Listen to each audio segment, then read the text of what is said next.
Hi guys, welcome back to my YouTube channel. तो अब हम एक सीरीज़ शुरू करने जा रहे हैं जो कि रिलेटेड है भारतीय राज व्यवस्था से, यानी कि हमारी इंडियन पॉलिटी से। तो हम इस सीरीज़ के अंदर भारत की राज व्यवस्था के बारे में, भारत की राजनीतिक व्यवस्था किस तरह से काम करती है, किस प्रकार विधायिका, कार्यपालिका, न्यायपालिका अपने कार्य करते हैं, वो किस प्रकार के मुद्दे हमारे संविधान को लेके या फिर हमारे देश के अंदर जो शासन चलाया जाता है उसके अंदर कौन कौन से मुद्दे उभर कर आते हैं, इन सब के बारे में। साथ ही साथ इसके अंदर हम गवर्नेंस के टॉपिक भी हम साथ में इसके अंदर इंक्लूड करेंगे।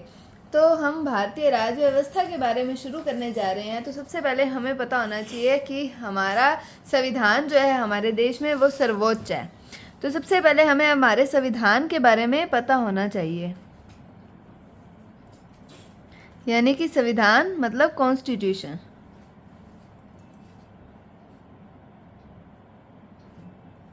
तो संविधान क्या है, सबसे पहले हम ये जानते हैं। तो संविधान जो है वो एक रूल बुक है, यानी एक शासन करने की किताब है जिससे हमारे देश का शासन चलाया जाता है।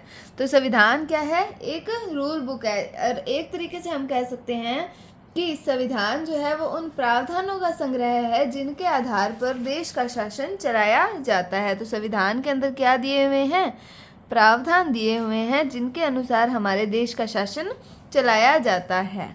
उसके बाद में हम बात करते हैं, आया अपने पास में क्या प्रावधानों से शासन चलाया जाता है। वर्ड आया हमारे पास शासन, यानी कि रूल। तो शासन का मतलब क्या होता है, इससे हमारा क्या तात्पर्य है। तो हम देखें कि हमारे सार्वजनिक जीवन का जो संचालन होता है उसको ही हम बोल देते हैं शासन। तो सार्वजनिक जीवन का संचालन।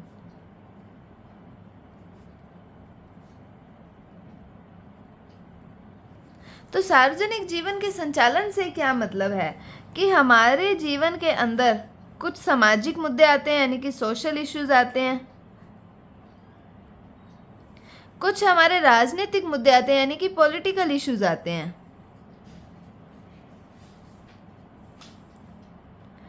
कुछ आर्थिक मुद्दे भी आते हैं, यानी कि इकोनॉमिक इशू भी आते हैं।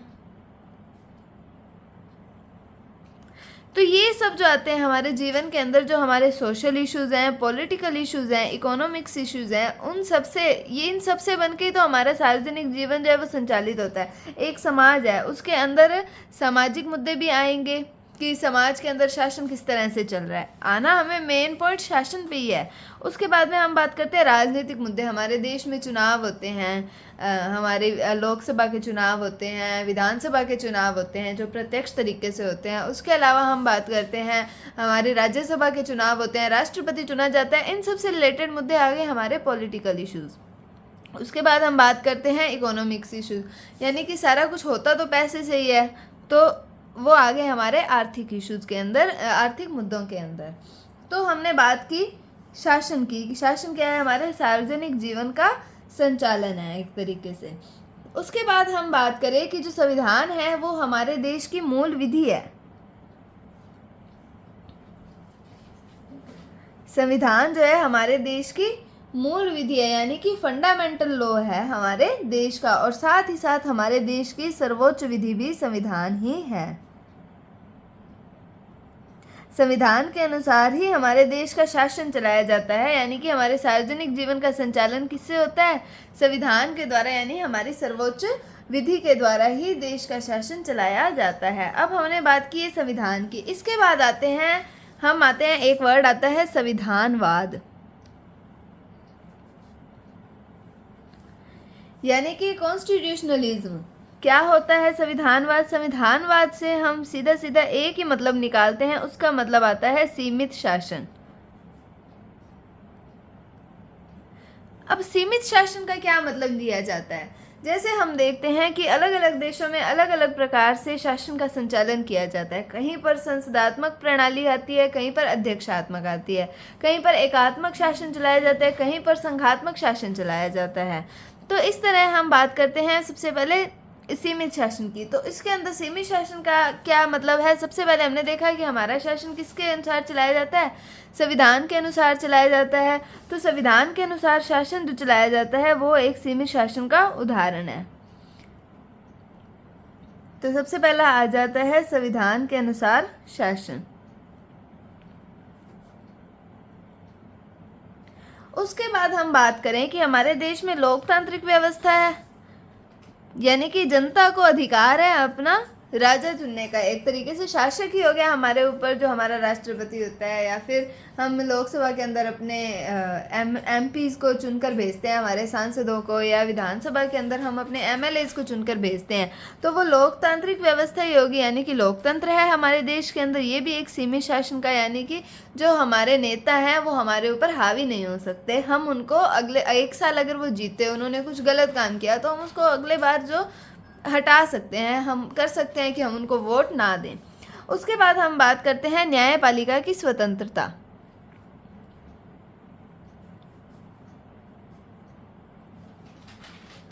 तो न्यायपालिका की स्वतंत्रता भी आगे हम पढ़ेंगे, जब हम न्यायपालिका टॉपिक पढ़ेंगे, कि हमारे देश के अंदर शक्ति के पृथक्करण का सिद्धांत अपनाया गया है, जिसके अंदर विधायिका, कार्यपालिका और न्यायपालिका, इन तीनों की अलग अलग शक्तियां निर्धारित की गई हैं। ये एक दूसरे में हस्तक्षेप नहीं करती, लेकिन ये एक दूसरे को नियंत्रित जरूर करती हैं। तो आगे हमारे पास न्यायपालिका की स्वतंत्रता। अब फिर हम बात करते हैं अधिकार।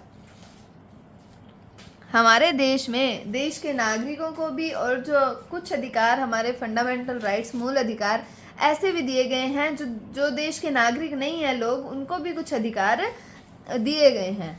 उसके बाद में हम बात करते हैं शक्तियों का पृथक्करण। जो मैंने अभी आपको न्यायपालिका की स्वतंत्रता के लिए बताया, तो शक्तियों का पृथक्करण।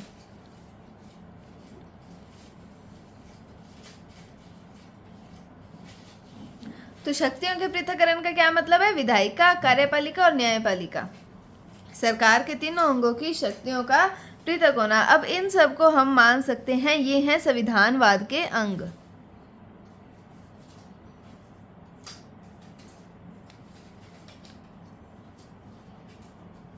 या इनको संविधानवाद के तत्व भी कहा जा सकता है। तो हमने देखा कि संविधान क्या है। संविधान एक रूल बुक है, जिसके अकॉर्डिंग हमारे देश का शासन जो है वो चलाया जाता है।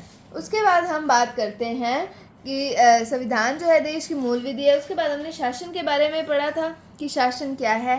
फिर हमने बात की संविधानवाद की, जिसमें हमने सीमित शासन की संकल्पना को पढ़ा है। उसके बाद हम आते हैं अपने मूल टॉपिक पे, जो कि हम पढ़ रहे हैं भारत की राज व्यवस्था। तो राज व्यवस्था यानी कि पॉलिटी, इससे क्या मतलब है?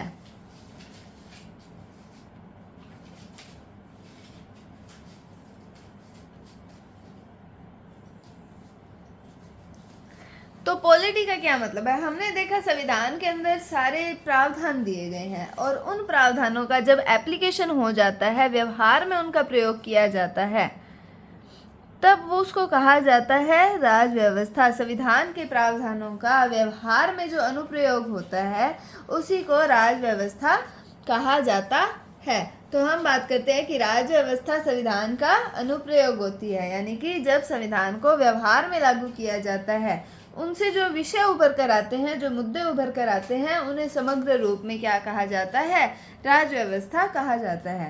अब हम बात करते हैं राज व्यवस्था। अब हमने एक बार डेफिनेशन तो देख ली, एज एन एग्जाम्पल्स भी हम बात करते हैं। सबसे पहले हम बात करते हैं कि संसद जो कोई कानून बनाती है।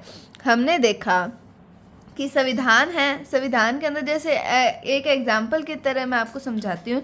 जैसे आर्टिकल आ गया हमारे पास 17, ये हम आगे पढ़ेंगे, हमारे फंडामेंटल राइट्स हम टॉपिक कवर करेंगे, उसके अंदर हम पढ़ेंगे। तो इसके अंदर आता है अस्पृश्यता के विरुद्ध अधिकार। तो अस्पृश्यता शब्द आया। अब इसके अंदर बताया गया कि अस्पृश्यता जो है वो एक दंडनीय अपराध है।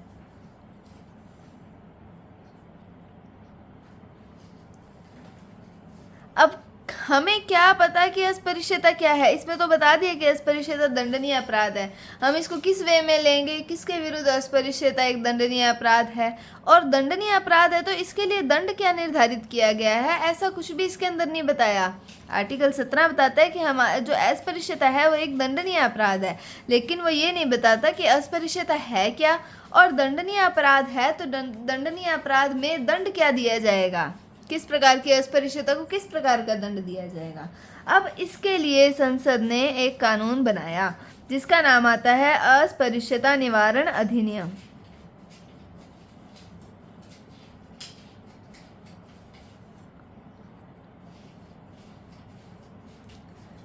तो अस्पृश्यता निवारण अधिनियम बनाया गया 1955। तो ये कानून जो है इसके अंदर सब बताया गया कि अस्पृश्यता होती क्या है और अस्पृश्यता के लिए क्या दंड का प्रावधान किया गया है। तो यानी अगर हम इसको देखें, जो आर्टिकल 17 हमारे संविधान में बताया गया है ये हो गया सिद्धांत, और जो इसका अनुप्रयोग बताया गया है कि अस्पृश्यता क्या है और इसके लिए क्या दंड दिया जाएगा, तो ये हो गया व्यवहार के अंदर। यानी कि ये आ गया हमारा संविधान और ये आ गई हमारी राज्य व्यवस्था। तो हमें आर्टिकल 17 जो है हम अच्छे से पढ़ेंगे जब हम मूल अधिकार वाला चैप्टर पढ़ेंगे। उसके बाद हम बात करते हैं हमारे न्यायालय जो है वो अगर कोई निर्णय देता है, जैसे अब आर्टिकल 19 आता है, ये फिर से आ गया हमारा फंडामेंटल राइट्स वाले टॉपिक के अंदर, हम इसको भी कवर करेंगे। आर्टिकल 19 आता है अभिव्यक्ति की स्वतंत्रता आती है article 19 clause 1 sub clause A के अंदर। ये हम पढ़ेंगे, अच्छे से पढ़ेंगे, किसके अंदर पढ़ेंगे, फंडामेंटल राइट्स वाले टॉपिक के अंदर। अभी एक बार आप राज्य व्यवस्था को समझने के लिए इसको एज एन एग्जाम्पल के तौर पर देखें कि अभिव्यक्ति की स्वतंत्रता आ गई हमारे पास।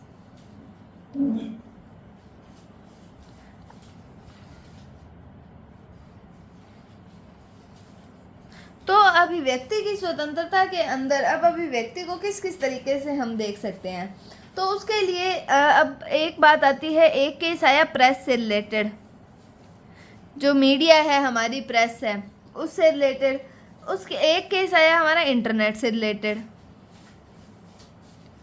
तो प्रेस क्या है, प्रेस से हमें सूचना मिलती है, वो देश के अंदर होने वाली सभी घटनाओं के बारे में बताती है। एक तरीके से वहाँ पर वो अपने विचारों की अभिव्यक्ति करते हैं, कौन, प्रेस के अंदर। इससे रिलेटेड एक केस आया इंडियन एक्सप्रेस न्यूज़पेपर केस।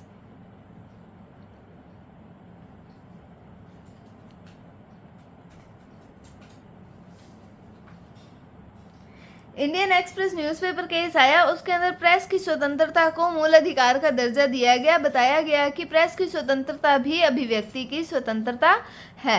उसके बाद हम बात करते हैं इस इंटरनेट से रिलेटेड। जो अब इंटरनेट जो है वो भी आजकल तो हर तरीके की अभिव्यक्ति का साधन आ गया है। सोशल मीडिया जो है उस पर लोग अपने विचार अभिव्यक्त करते हैं, तो इस तरह इंटरनेट भी एक तरह से अभिव्यक्ति का साधन है। तो एक केस आया गुलाम नबी आज़ाद केस।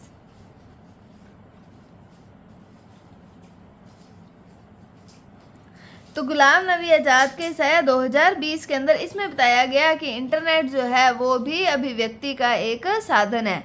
तो अभिव्यक्ति की स्वतंत्रता, ये आर्टिकल जो हमें दिया गया ये तो है हमारा संविधान, और जो इससे रिलेटेड केस आए, न्यायालय ने निर्णय दिए, वो आ गई हमारी राज व्यवस्था। तो एक तरीके से आगे हमने देखा कि संसद जो कानून बनाती है वो भी राज व्यवस्था में आते हैं, न्यायालय ने जो निर्णय दिए हैं वो भी राज व्यवस्था में आते हैं।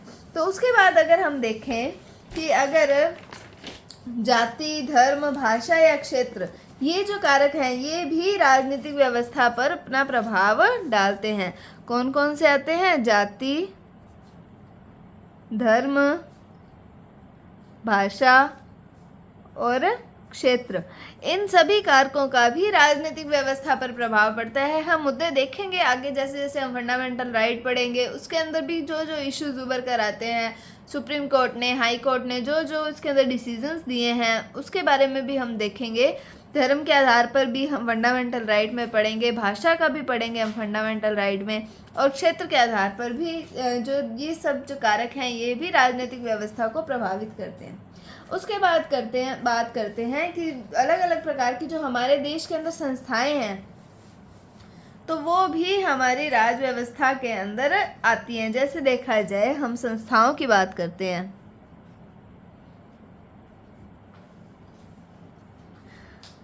तो हम देखते हैं हमारे पास 3 प्रकार की संस्थाएं आती हैं।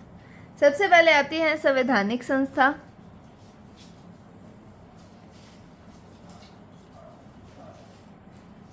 फिर आती है असंवैधानिक संस्था,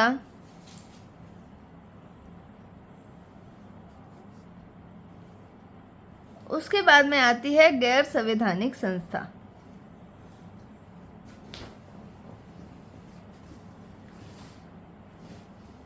या इसको संविधानेतर संस्था भी बोलते हैं।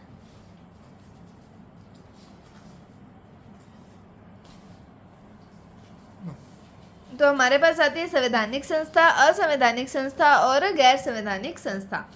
तो संवैधानिक संस्था जो है वो क्या है, जिसका स्रोत जो है वो संविधान है, यानी कि संविधान से निकली हुई जो संस्थाएं हैं। संविधान में जिन संस्थाओं के बारे में बताया गया, जैसे हम आगे पढ़ेंगे आर्टिकल 324, आर्टिकल 324 के अंदर निर्वाचन आयोग के बारे में, यानी कि हमारे इलेक्शन कमीशन के बारे में बताया गया है।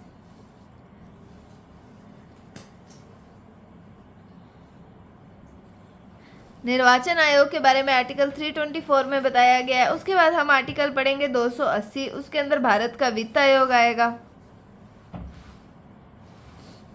उसके बाद हम देखेंगे SC ST आयोग आते हैं। इन सब के बारे में हम देखेंगे। संवैधानिक संस्था है मतलब संविधान के अंदर जिस संस्थाओं का उल्लेख किया जाता है वो संवैधानिक संस्था आती हैं। असंवैधानिक संस्था जो संविधान विरोधी संस्थाएं हैं वो असंवैधानिक संस्थाएं होती हैं। और गैर संवैधानिक या संविधानेतर संस्थाएं क्या हैं, वो होती हैं कि वो संस्थाएं होती हैं जो संविधान द्वारा सृजित नहीं की जाती लेकिन संविधान के आदर्शों को पूरा करती हैं। संविधान इनका स्रोत नहीं होता लेकिन उसके आदर्शों को ये पूरा करती हैं। जैसे कि अगर हम बात करते हैं आगे हमारे पास नीति आयोग, नीति आयोग है, उसका संविधान में कहीं पर भी उल्लेख नहीं है लेकिन संविधान के बेनिफिट के लिए ही, हमारे बेनिफिट के लिए नीति आयोग काम करता है। ऐसे हम बात करते हैं गैर संवैधानिक संस्था के अंदर भी हम बात करें तो 3 प्रकार की संस्थाएं आती हैं। उसमें आती हैं सांविधिक संस्थाएं या फिर इनको कानूनी भी कहा जाता है। फिर हम बात करते हैं कार्यकारी, एग्जीक्यूटिव जो होती हैं, और फिर हम बात करते हैं अन्य की कुछ। संवैधानिक या कानूनी जो होती हैं वो होती हैं जो संसद या विधायिका द्वारा बनाई जाती हैं।